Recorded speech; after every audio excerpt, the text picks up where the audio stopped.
नमस्कार, देश की बात में आप सभी का स्वागत है, अभिनंदन है। आप किसी भी राज्य में जाइए और वहां सामान्य जनता से पूछिए कि आपको सबसे ज्यादा तकलीफ किन विभागों से है, आपकी सबसे ज्यादा समस्याएं कहां हैं, तो वो बताएंगे थाना चौकी, एक ही में जोड़ लीजिए, थाना, तहसील और सरकारी अस्पताल। यानी ये तीन सुधर जाएं तो मानकर चलिए आम जनता की 75% से ज्यादा समस्याएं समाप्त हो जाएंगी। कहीं भी आप ये पैमाना लगा के देख लीजिए,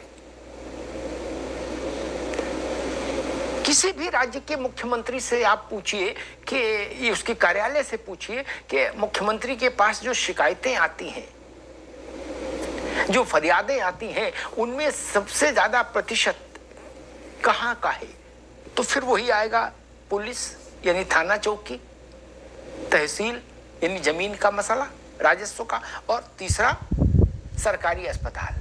दवा नहीं मिली, एक्सरे की मशीन खराब है, डॉक्टर नहीं मिला, कंपाउंडर नहीं मिला, आदि। ये तीन चीजें अगर सुधर जाएं तो जनता बम बम हो जाए। होता क्या, जब आप समर्थ होते हैं संबंधों से, प्रभाव से, पैसे से, तो ये तीन चीजें आपको प्रभावित नहीं करती। न चौकी प्रभावित कर सकती है आपको, न तहसील और न अस्पताल। जिला फिर सरकारी अस्पताल से आपका लेने देना नहीं होता। अगर आप संपन्न और प्रभावशाली हैं तब आप फिर किसी 5 तारा अस्पताल में इलाज कराते हैं अपना। लेकिन जो सामान्य जन है, जिसको हम कहेंगे, हम भारत के लोग जिसको बोलते हैं, we the people of India, वो इन्हीं तीन समस्याओं से ग्रस्त है। उत्तर प्रदेश हो या बिहार हो या तमिलनाडु हो, कोई प्रदेश हो। और आजादी के इतने वर्ष हो गए, 2047 में 100 साल हो जाएंगे आजादी के, 1 सदी, लेकिन ये तीन चीजें नहीं सुधर पाई ना। हर जगह इनकी शिकायतें,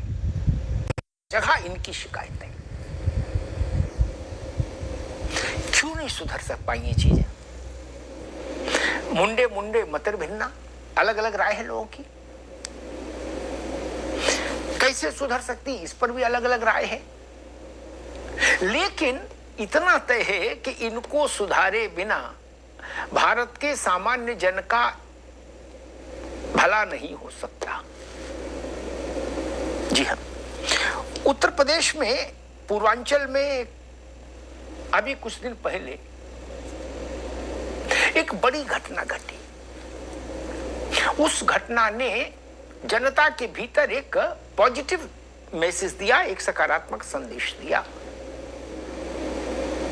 बलिया के एक थाने पर वसूली की जो एक अनवरत व्यवस्था थी, जिसमें बताया जाता है कि 5 करोड़ रुपया प्रति माह ट्रकों से वसूली हो रही थी अवैध।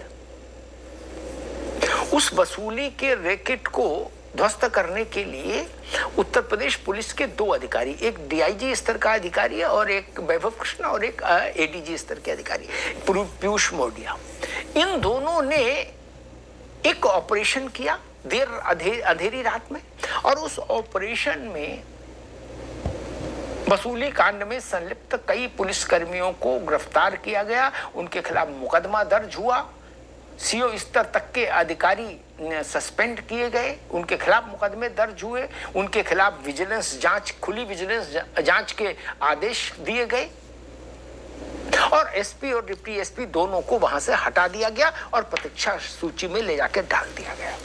वो ऑपरेशन बड़ा बिल्कुल आप समझ लीजिए फिल्मी अंदाज का ऑपरेशन भी था। ट्रक में बैठकर एडीजी पीयूष मोडिया और वैभव कृष्ण, डीआईजी आजमगढ़ रेंज, आए हैं पकड़ने उस लूट के सिंडिकेट को बेनकाब करने के लिए। तो ये तो एक झलकी है, एक थाना, एक जगह से 5 करोड़ रुपया महीना में। अब आप सोचिए कि लूट का तंत्र कितना बड़ा होगा, देश भर में कितने थाने होंगे, कैसे कैसे होंगे, नहीं। और वो पैसा किसका है? गरीब का ही है। भी किसी संपन्न और प्रभावशाली व्यक्ति से तो थानेदार वसूल नहीं सकता। तो ये जो स्थिति है, इस पर जब हंगामा हुआ, फिर देश भर में इस घटना पर क्रिया प्रतिक्रिया आ रही है। सामान्य लोग कह रहे हैं कि ये अच्छा कदम है, हर राज्य में होना चाहिए, और उत्तर प्रदेश में जितने भी ऐसे बदनाम इलाके हैं वहां जरूर होना चाहिए। अच्छा, एक वो था कि जाने न जाने गुल ही न जाने, बाग तो सारा जाने है, एक शेर था। ये भी बड़े मजे की बात है कि आप जनता से पूछिए, पान वाले से पूछिए, रिक्शे वाले से पूछिए, तांगे वाले से पूछिए, ऑटो वाले से पूछिए कि भैया चौकी में क्या चल रहा है और थाने में क्या चल रहा है, वो सब बता देगा। लेकिन बड़े लोगों को कहते हमें तो पता ही नहीं था। जो चीज ऑटो वाले को पता थी, टेम्पू वाले को पता थी, वो साहबों को पता ही नहीं होती। ये भी बड़ा गजब है, नहीं? वैसे ही तहसील के आसपास जो लोग चाय बेच रहे हैं, समोसा बेच रहे हैं, पान बेच रहे हैं, स्टेशनरी का सामान बेच रहे हैं, उनसे आप पूछ लीजिए तहसील का रंग ढंग क्या है। और आप किसी बड़े अधिकारी के पास जाइए, सचिव और प्रिंसिपल सेक्रेटरी स्तर के लोगों के से मिलिए, तो वो कहते हैं अच्छा ऐसा है क्या, मैं जांच कराता हूं। और जांच कराने का मतलब, या अब जनता कह रही है कि जांच नहीं, ऐसा ऑपरेशन होना चाहिए, फैसला ऑन स्पॉट, जैसा बलिया में हुआ। तो बलिया मॉडल की चर्चा बहुत हो रही है। देश में योगी मॉडल की चर्चा थी और उत्तर प्रदेश में अब बलिया मॉडल की चर्चा हो गई, योगी जी की इस मॉडल की। अब मांग उठ रही है कि तहसीलों में भी ऐसी छापेमारी हो और सरकारी अस्पतालों में भी ऐसी छापेमारी हो। छापेमारी ऐसी नहीं हो जिसमें आगे आगे कैमरामैन चले और पत्रकार चले। इसका मतलब पत्रकार और कैमरामैनों को इसकी सूचना दी गई कि कोई बड़ा आदमी आने वाला है, तो फिर वो छापा नहीं कहलाता, वो भ्रमण कार्यक्रम होता है। जिस छापे में, जिस कथित छापे में आपको कैमरों की फ्लैश लाइट चमकती दिख जाए, पत्रकारों के माइक दिख जाए, समझ लीजिए छापा नहीं है। ये सत्यनारायण की कथा हो रही है, इसमें भी पंजीरी बटेगी बाद में प्रसाद, बाकी कुछ नहीं। छापा क्या, औचक निरीक्षण क्या होता है, छापा क्या होता है? सामान्य व्यक्ति छापे का मतलब ये समझता है कि जहां छापा मारा जा रहा है वहां उसकी पूर्व सूचना नहीं हो, कोई आहट नहीं हो। अब अभी एक हुआ कि भाई बाढ़ का औचक निरीक्षण करने एक मंत्री जी गए, तो वो जहां से गए हैं उसमें कारपेट बिछाया गया था। तब औचक निरीक्षण कैसा हुआ? यानी कारपेट बिछाने वालों को और बिछवाने वालों को तो पता था कि कोई बड़ा आदमी आ रहा है। तो इसीलिए अब जनता कह रही है कि नहीं, हमको चाहिए बलिया मॉडल। ट्रक पर बैठकर आए एडीजी और डीआईजी, उसी वेशभूषा में जिस वेशभूषा में ट्रक पर लोग रहते हैं, क्या, ताकि कहीं कोई शक नहीं हो, कहीं कोई जो प्लान है वो आउट नहीं हो। लेकिन ऐसे भी छापे होते हैं जिनमें गाजे बाजे के साथ छापा पड़ता है और कहा जाता है कि अचानक छापा मारा। तो अचानक छापा मारा तो 10 पत्रकार बाइट लेने कैसे वहां पहले से मौजूद थे। इसलिए अब चर्चा चल रही है कि क्या थाना, तहसील और जिला अस्पताल ये ऐसे ही सुधरेंगे बलिया मॉडल से? क्योंकि सामान्य छापों से और रूटीन की जांचों से, पत्रावलियों से और रिमाइंडरों से ये तीनों सुधरने वाले नहीं। अगर सुधरते होते तो अब तक सुधर गए होते। आजादी के इतने साल हो गए, 7 दशक से ज्यादा का समय बीत गया। फिर क्या किया जाए इनको सुधारने के लिए?